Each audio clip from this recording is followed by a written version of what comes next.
माजी उपमहापौर कुलभूषण पाटील जळगाव विधानसभेचे अपक्ष उमेदवार यांच्या प्रचाराला जोरदार प्रतिसाद मिळत असून आज त्यांनी जळगाव शहरातील भोयटेनगर परिसरात आपला प्रचार केला आहे। आपण केलेल्या विकास कामांमुळेच आपला विजय निश्चित होईल असा विश्वास त्यांनी या प्रसंगी व्यक्त केला असून गेल्या 10 वर्षात जळगाव शहरात कुठलीही ठोस विकास कामे झाले नाही। जळगावकर जनतेने संधी दिल्यास जळगाव शहराचा कायापालट करू असा विश्वास माजी उपमहापौर व जळगाव विधानसभेचे अपक्ष उमेदवार कुलभूषण पाटील यांनी माध्यमांशी बोलताना व्यक्त केला आहे।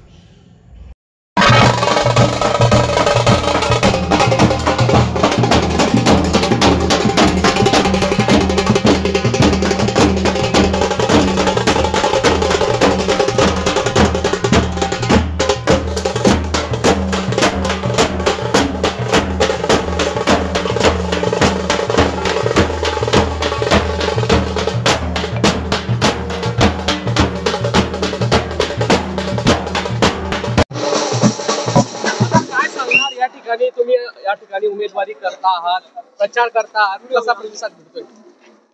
जळगाव शहरामध्ये अतिशय जोमाने या ठिकाणी नागरिकांचा प्रतिसाद मिळत आहे। मी ज्या वेळी लोकांकडे आशीर्वाद मागण्यासाठी जात आहे, लोक उत्स्फूर्तपणे प्रतिसाद देत आहे, कारण गेल्या अनेक वर्षापासून या जळगाव शहराची परिस्थिती अतिशय खराब झालेली आहे। आम्ही आता प्रचाराच्या निमित्ताने शहरातून फिरत आहे, तर या ठिकाणी रस्त्यांचा अभाव आहे, गटरींचा अभाव आहे, या ठिकाणी लोक अतिशय त्रासलेले आहे। नागरी मूलभूत सुविधा देण्यास देखील या ठिकाणचे आमदार, त्यावेळचे सत्ताधारी हे या ठिकाणी अपयशी राहिलेले आहे। म्हणून नागरिकांचा विद्यमान आमदारांवरती रोष आहे आणि निश्चितच मला प्रचार करत असताना या प्रचाराच्या माध्यमातून लोकांचा अतिशय उत्स्फूर्त प्रतिसाद मिळत आहे आणि असं वाटतं की जळगावकर नागरिक या ठिकाणी परिवर्तन घडायला राहणार नाही। विकासाचे कुठले मुद्दे आहे आपल्याकडे? जळगाव शहरामध्ये सर्वप्रथम तर नागरी मूलभूत सुविधा मिळणे हा या जळगाव शहरातील नागरिकाचा, प्रत्येक नागरिकाचा हक्क आहे आणि तो मिळवून देण्यासाठी मी वचनबद्ध आणि कटिबद्ध आहे। गेल्या अनेक वर्षापासून या जळगाव शहरातील MIDC जी भकास पडलेली आहे, तरुणांची बेरोजगारी वाढलेली आहे, या ठिकाणी गुन्हेगारी वाढून माता भगिनींच्या सुरक्षेचे प्रश्न निर्माण झालेले आहे।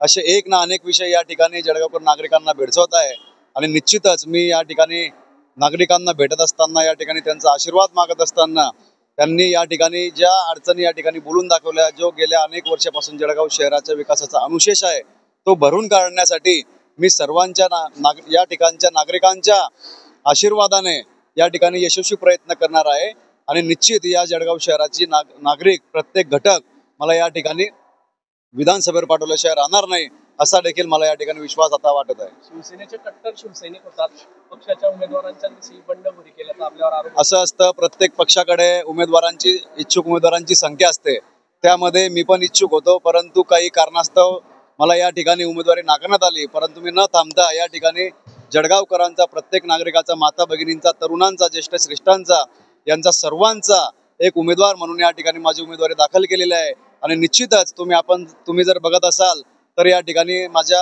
प्रचाराला अतिशय उत्स्फूर्त प्रतिसाद या ठिकाणी मिळत आहे आणि या ठिकाणी मला माझा विजय या ठिकाणी निश्चित दिसत आहे। म्हणून मी या जळगावकरांना देखील एक शब्द देतो की येणाऱ्या काळात जर मला आपल्या या शहरातील नागरिकांनी निवडून विधानसभेवर पाठवलं तर सर्वचे सर्व प्रश्न सोडवल्याशिवाय राहणार नाही। इतकंच आपल्या माध्यमातून जळगावकर नागरिकांना आशीर्वाद रूपी मतदान मागतो। विजयाची काय खात्री? या ठिकाणी जळगाव शहरामध्ये गेल्या अनेक वर्षापासूनचा रखडलेला विकास यावरती नियोजन झालेलं नसल्याने, नियोजन शून्य कारभार आमदारांचा आणि कुठलाही ठोस या ठिकाणी कामगिरी त्यांनी केलेली नाही। नागरी मूलभूत सुविधा देण्यासही ते असमर्थ या ठिकाणी राहिले।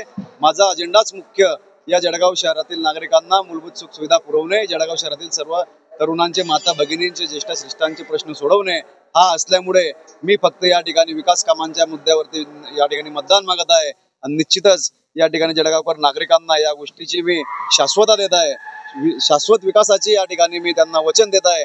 म्हणून जळगावकर नागरिक माझ्या पाठीशी उभे राहून मला विजयी करतील हे मला खात्री आहे।